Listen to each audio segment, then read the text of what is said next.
इधर शिवपाल यादव ने बोला अब तक बीजेपी पर सबसे बड़ा हमला। उधर आधी रात अदिति यादव ने उड़ाई बीजेपी की नींद, बोलती कर दी बंद। पहली बार अदिति यादव ने नेता की तरह खोल दिए बीजेपी के धागे, बीजेपी का बच पाना मुश्किल। इधर विदेशी मेहमानों के स्वागत के लिए खड़े रह गए योगी, उधर अखिलेश से मिलने पहुंच गए राजदूत। 2024 में अखिलेश की जीत पर लगी मोहर, एक बड़ी रिपोर्ट हो गई लीक। योगी की जगह अखिलेश यादव से मिलने पहुंच गए राजदूत। क्या बीजेपी होगी सत्ता से आउट? वैसे तो हमेशा से ही देखा जा रहा है कि जब भी विदेशी मेहमान आधिकारिक तौर पर देश में आते हैं तो देश के पीएम या राज्य के सीएम से मुलाकात करते हैं, लेकिन एक तस्वीर को देखकर बीजेपी में भूचाल आ गया है।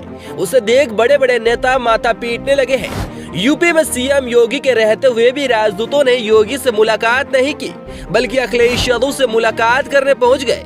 अंदर खाने से ये रिपोर्ट सामने आई है कि मीटिंग तो सीएम योगी से ही करनी थी, लेकिन एंड वक्त में एक रिपोर्ट हाथ लग गई जिसमें 2024 का पूरा लेखा जोखा था। इसलिए योगी की जगह अखिलेश से मुलाकात करने का प्लान बन गया, जिसकी एक तस्वीर सामने आ गई। विदेशी मुल्कों में भी मान लिया अखिलेश यादव का लोहा, 2024 में दिखेगा बस सपा का जलवा। विदेश में बजा अखिलेश का डंका, बीजेपी का दर्द छलका, अखिलेश का परचम लहराया।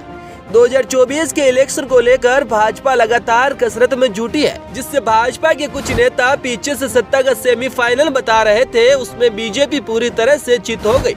कर्नाटक चुनाव में जो कुछ हुआ था उसमें दुनिया भर की नजर थी। कर्नाटक चुनाव में देश के बदलते मोड़ पर और ब्रिटेन के राजदूतों ने मोहर लगा दी है। दरअसल जीत जरूर कांग्रेस पार्टी की हुई थी, लेकिन जीत में सबसे बड़े किंग मेकर बनकर उभरे अखिलेश यादव पर सबकी नजरें टिकी हुई है। इसलिए ब्रिटेन के राजदूतों ने अखिलेश यादव से मुलाकात की और खासकर 2024 के इलेक्शन को लेकर रणनीति पर चर्चा की। और अखिलेश यादव ने कहा कि अंतर्राष्ट्रीय सत्र का जयप्रकाश नारायण इंटरनेशनल सेंटर का निर्माण हुआ था। अंतर्राष्ट्रीय सत्र का इकाना क्रिकेट स्टेडियम बनाया। लखनऊ समेत उत्तर प्रदेश के कई शहरों में मेट्रो रेल चलाई गई। राजधानी लखनऊ में गोमती नदी पर रिवर फ्रंट बनाया गया। समाजवादियों ने लखनऊ को विश्व में नई पहचान दी। आज आईपीएल और अंतर्राष्ट्रीय क्रिकेट मातू की वजह से लखनऊ पूरी दुनिया में माना जाता है। इसके साथ ही विदेशी मेहमान ये जानने के लिए उत्सुक थे कि 2024 में सत्ता के आने के बाद ब्रिटेन से भारत के रिश्ते कैसे रहेंगे और अखिलेश यादव की इसमें क्या राय है। इस पर अखिलेश यादव ने भरोसा दिलाया कि ब्रिटेन भारत का मित्र देश रहा है और दो देश मिलकर विकास पर ध्यान देंगे। दरअसल विपक्ष के एक नेता से ये सवाल और मुलाकात कभी नहीं हुई, लेकिन माना जा रहा है कि इस रिपोर्ट की वजह से यही हुआ है, जिसमें अखिलेश यादव बीजेपी को बहुत बड़ी टेंशन देने जा रहे हैं। और बीजेपी अगर सत्ता से आउट होती है तो उसके पीछे अखिलेश यादव ही होंगे।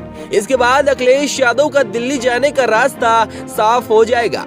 ये मुलाकात बीजेपी को इसलिए भी खटक रही है क्योंकि तमाम हथकंडे चलने के बावजूद भी अखिलेश यादव के दांव की काट नहीं मिल पा रही है। जिस तरह बीजेपी समाजवादी पार्टी का वजूद खत्म करने का दावा कर रही है, वही दूसरी तरफ अखिलेश यादव से मुलाकात करने का दौरा पूरा हो चुका है और जिसका हकदार सत्ताधारी पार्टी होते हैं। आप सभी की इस पर क्या राय है, कमेंट बॉक्स में अपनी राय जरूर दें और वीडियो को लाइक और चैनल को सब्सक्राइब जरूर कर दें।